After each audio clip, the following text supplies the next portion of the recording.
Estudos e pesquisas em psicologia, versão online, ISSN 1808-4281. Estudo, pesquisa, psicologia, volume 9, número 1, Rio de Janeiro, abril de 2009. Palhaços, uma possível reflexão para a Gestalt terapia. Artigo de Alexandra Cid Salles, pós-doutoranda do Programa de Pós-Graduação em Psicologia da Universidade Federal do Rio de Janeiro, a UFRJ, no Brasil. Resumo: este artigo tem como objetivo discutir como os palhaços podem contribuir para uma reflexão acerca das intervenções psicoterápicas na Gestalt terapia. Essa tarefa foi possível a partir do acompanhamento de uma oficina de teatro intitulada A Nobre Arte do Palhaço e das proposições teóricas da teoria ator-rede acerca da recalcitrância.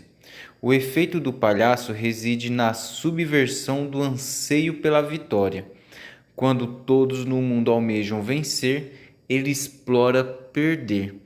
Portanto, o que norteia seu surgimento é estabelecer um fluxo contínuo de contato com as dimensões frágeis, ridículas e transgressoras de cada um.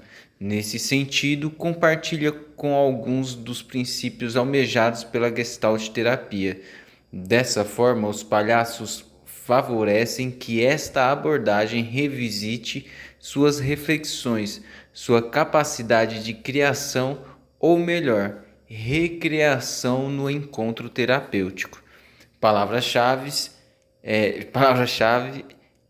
palhaços, recalcitrância, intervenção psicoterápica. Introdução. Este artigo tem como objetivo discutir como os palhaços podem contribuir para uma reflexão acerca das intervenções psicoterápicas na Gestalt terapia. Embora, em se tratando de fazer pensar o campo clínico, eles sejam personagens inusitados, aliás, adjetivo recorrente entre estes ilustres artistas, aposto no caráter renovador dessa arriscada empreitada. Ainda assim, talvez a proposta não seja tão estranha se pensarmos que desde os primórdios da Gestalt terapia, o teatro foi um caro interlocutor para Fritz Perls. Os palhaços invadiram minhas reflexões em 2003, quando dei início ao trabalho de campo que resultou na elaboração da tese de doutorado Entre Terapeutas e Palhaços, a Recalcitrância em Ação. Naquela ocasião, acompanhei uma oficina do teatro de Anônimo, denominada A Nobre Arte do Palhaço, coordenada por Márcio Libar, na figura de um Messier, alusão à palavra francesa Monsieur, que tinha como seu objetivo instalar a alma do palhaço nas pessoas. É importante mencionar que foi o processo de construção desta personagem que me fez refletir sobre as inúmeras possibilidades criativas para o desenrolar do encontro terapêutico. De acordo com essa proposta, a ideia central para o surgimento do palhaço é estabelecer um fluxo contínuo de contato com as dimensões frágeis, ridículas e transgressoras de cada um. É desses elementos que o palhaço irá se nutrir para viver.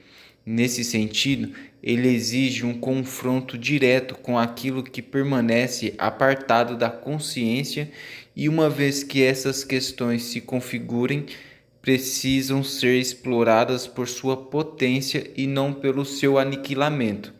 Em poucas palavras, o palhaço tem a função de revelar aquilo que queremos esconder.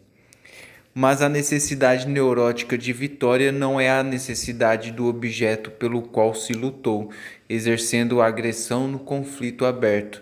É uma necessidade de ter ganho, de ser um vencedor enquanto tal. É nisso que reside o efeito do palhaço. Quando todos no mundo almejam vencer, ele explora perder. Quando no circo todos voam, ele cai. Quando as feras são domadas, ele é indomável. Enfim, quando o poder é gigantesco, ele vence pela fraqueza. Em suma, embora ocupe o lugar do perdedor, ele possui um trunfo. Sim, o palhaço perde, mas ele sempre recomeça. Aí está sua capacidade de criação ou recriação. Sua potência surge desse momento, desse encontro com sua fragilidade. Nesse instante, ele captura o outro por sua humanidade, não por sua capacidade de superação. Essas são são figuras recorrentes entre todos os grandes palhaços. Por isso sempre se vê a imagem de Carlito indo embora sozinho. Como horizonte para orientar esse diálogo entre palhaços e a clínica em Gestalt terapia, trabalhei com a descrição de alguns dados referentes à oficina, bem como do relaxamento feito para iniciar o processo de tornar-se palhaço. Vale ressaltar que essa maneira de apresentar os dados de campo visa permitir ao leitor um breve mergulho nesse estranho universo dos palhaços. Na sequência, irei apresentar algumas proposições teóricas da teoria ator-rede, no que se refere ao conceito de recalcitrância. A partir dessa abordagem, pude sistematizar e acompanhar o trabalho da oficina e criar um percurso que viabiliza uma analogia entre os palhaços e a prática clínica. Dito de outra forma, percorrendo os caminhos de formiga, pude depreender a riqueza desse campo e vislumbrar o fenômeno da recalcitrância em suas inúmeras possibilidades de invenção e reinvenção do encontro. Feito isso, discuto as possíveis contribuições disso para pensar a intervenção clínica em Gestalt terapia. A primeira tarefa para estabelecer esse diálogo é despsicologizar a Gestalt terapia, o que não me parece estar distante do que essa própria abordagem se propõe com o conceito de fronteira de contato. Especificamente, uma Gestalt terapia despsicologizada significa pensá-la não como uma guardiã do sujeito, dotado de interioridade, em oposição ao objeto exterior. Nessa forma, despsicologizada, na qual o sujeito interior não ocupa a posição central, ela mantém seu olhar para o singular, assim direcionando o foco sobre a singularidade. Ela cria um terreno fértil para vislumbrar o movimento dos vínculos ou relações, entendendo a noção de vínculo como mais uma tentativa de dissolver a interioridade do sujeito por oposição à exterioridade do objeto.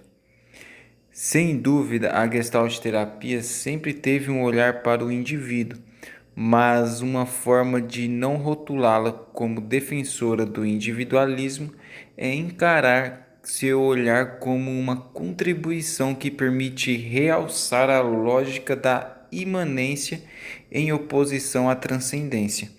Dito de outra forma, é possível tomar as construções dessa abordagem naquilo que ela tem a dizer sobre o que é singular, sobre o que de fato acontece no cotidiano.